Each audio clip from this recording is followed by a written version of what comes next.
Thank you, Deputy Speaker. Deputy Speaker, normally in this chamber there is an absolute confluence between what I think and what I say.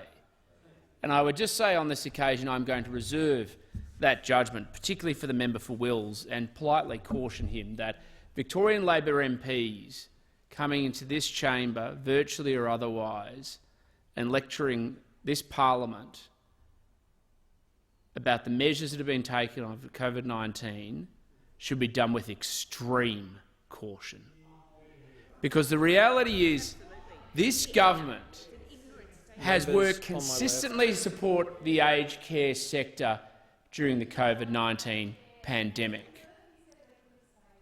We have done everything we can to support people and to make sure that aged care providers are as best equipped as possible to support those people who are vulnerable and in need. Deputy Speaker, it's not a surprise to anybody in this chamber, and I'm sure many of the other speakers who follow me will repeat similar points, which is when you have community transmission, as we have had extensively in the great state of Victoria, and we can argue about why, and there's a judicial inquiry where misleading evidence has been provided by a number of people, including ministers and the Chief Health Officer, leads to a spread with the latency of a virus which tragically has left many people who needn't have been infected. And of course, with the latency of the virus, in particular amongst those who are vulnerable in aged care, and we all know people in aged care. My grandmother is in aged care, as I'm sure many other members have parents or grandparents, and we have all felt that vulnerability. Since March, we have had a plan working with the aged care sector to build up their resilience and their capacity. And there's been spreads of COVID-19 in aged care providers in the Goldstein electorate.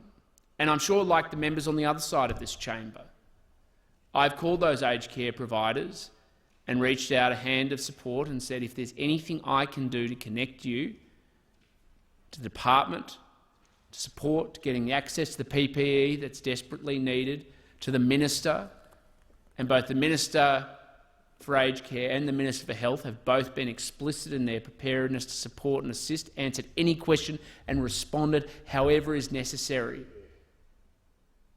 And they have done so. And can I tell you what I have heard? And I say this with sadness, not with any sense of political glee. The feedback I've got from aged care providers in the Goldstein constituency is our problem is not with the Federal Department of Health. It has been with the State Department of Human Services. And I say that with absolute sadness. 100%. It's incredibly frustrating, and they have been frustrated because they've found a lack of access to PPE as a consequence of the decisions made by the state government. And that's not just put, obviously, lives at risk of those who are clients of aged care services. It's put those nurses and carers who work in that sector at risk. And that's why we have done so much to support and to fill that gap.